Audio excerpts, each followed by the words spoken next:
Hello, this is Jill from Paper Daisy Crafting. Thank you for joining me today. And today I'm going to show you the gift I made for my customers, all those people who shopped in December. And there were a lot of them, I have to say, because they all loved a bargain. A lot of people ordered in my shop in the year-end closeout sale. And so I had a lot of customer thank you gifts, and of course I make a card and I make a handmade gift of some sort, or hand packaged gift. And for January it was this, and I was trying really hard to get it out right at the beginning of the month. Because obviously it's a calendar and you know you need it at the beginning of the year. Sadly, that didn't really happen. It's gone out a couple of weeks into the year. I'm using my daughter as an excuse because we had the emergency with her last week. I'm just using that as an excuse, but wasn't entirely her fault. But anyway, they have now all gone out to my customers, so I hope they've opened them and liked them. And I'm just going to show you how to, if you wanted to make your own, how I made them. So it was this lovely colour scheme. I love this purple. On this one I've used Gorgeous Grape and Highland Heather. I've added a little calendar tab that I bought on eBay. It measures, so I just bought a pack of 25 of these, I think.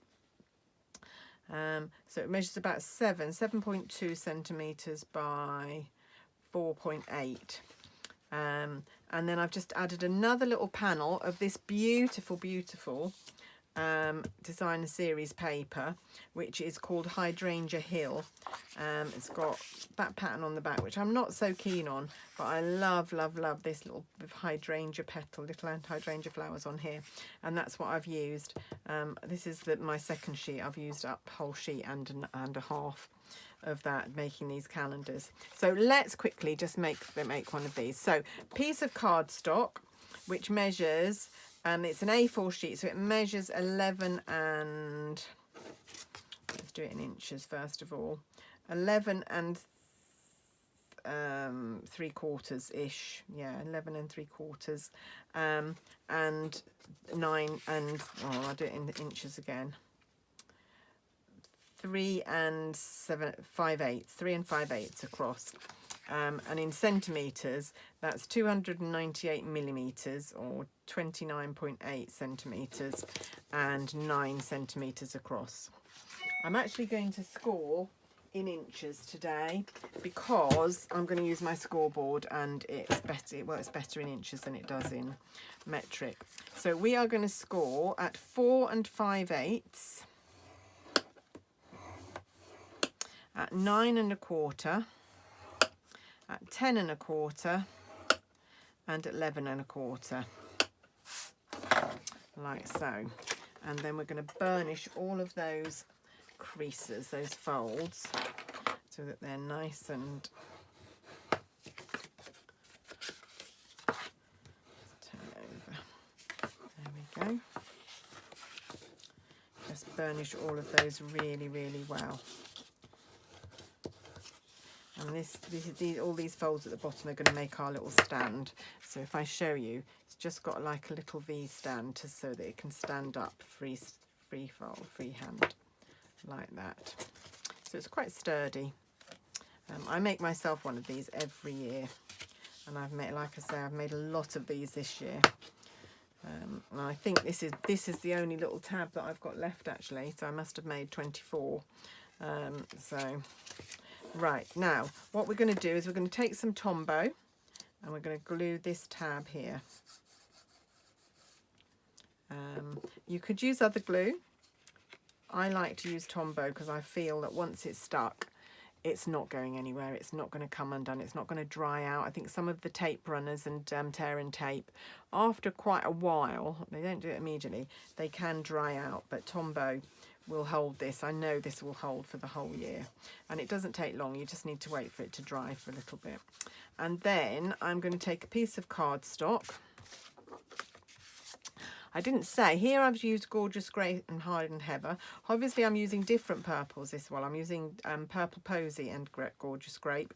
I did also use some Misty Moonlight and some Seaside Spray, which all coordinate with this paper. It's got shades of those colours all the way through. So it's got Gorgeous Grape, Highland Heather, Purple Posy, Misty Moonlight and Seaside Spray. So any of those would coordinate with this paper. And I did use a whole solid. Of course, I forgot to take photos before I popped them all in the post box. So I'm afraid you won't be seeing those. You're only going to be seeing these two. So again, a little bit of Tombow.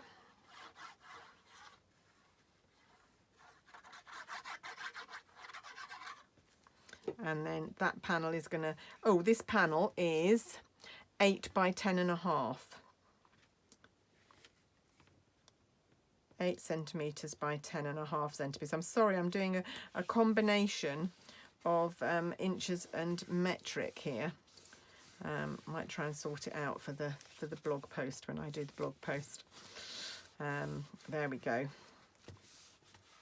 And then the only reason I used inches, like I said, for the scoring was because the metric plate for the scoreboard doesn't have all the ridges in it. It's sort of like the scoreboard has one at every 1/8 of an inch, which is very easy, but the metric one doesn't have it at every regular intervals. I don't quite know why, don't ask me why.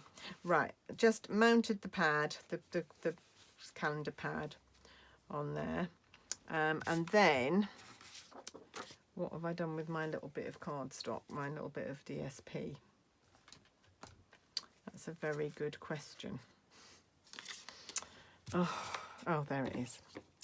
Knew I had it here somewhere. There we go. So I've got a little piece of DSP. The DSP measures 7 by 4.5 centimetres. And that's just going to fill in that space there. If you don't have this DSP, you could stamp a panel. You could stamp some little flowers or whatever you wanted on there, which would be fine.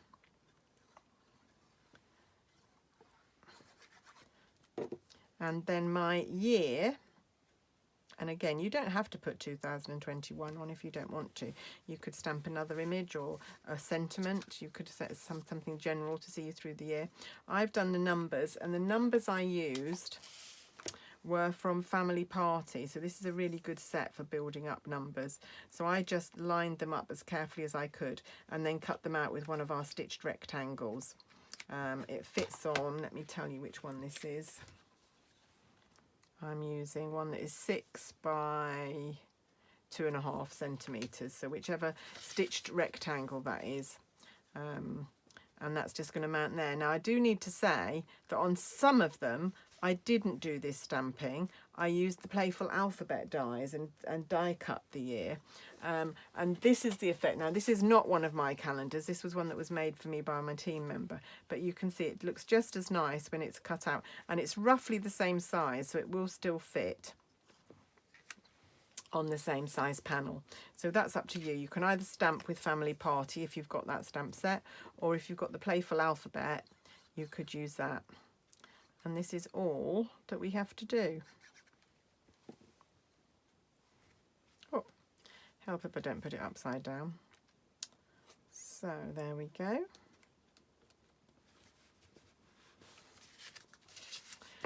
In two different colour schemes. Like I said, I did use others' colour schemes, but I forgot to take photos, which is not very sensible. But anyway, that's quite nice for the beginning of the year. Not quite as beginning of the year as I was hoping, but hopefully only 2 weeks in the year, it's still enough. And like I said, they stand up really sturdily on your desk, and you can just peel off the months to show the month that you're on. I always find it really helpful to have a desk calendar on my desk all the time. So anyway, that's it from me today. Please, if you've just watched this video and you haven't subscribed before, please subscribe. I'm trying to get up to 5,000 subscribers by the end of Celebration, which is quite a tall order, but I'm sort of aiming for the stars. Pop over to my blog to have a look. The link to the blog will be below, and everything that you need to buy, apart from the calendar tabs, which I bought from eBay. I think I said that. I just searched calendar tabs, and you can buy them in 1s, 10s, 5s, 25s or whatever. Fairly cheap. I'm sure they'll still be available, even though we're not right at January at the minute. Anyway, that's it from me today. Thank you so much for watching. I'm so grateful to all my viewers and followers, and I will see you again soon. Thanks for watching. Bye bye.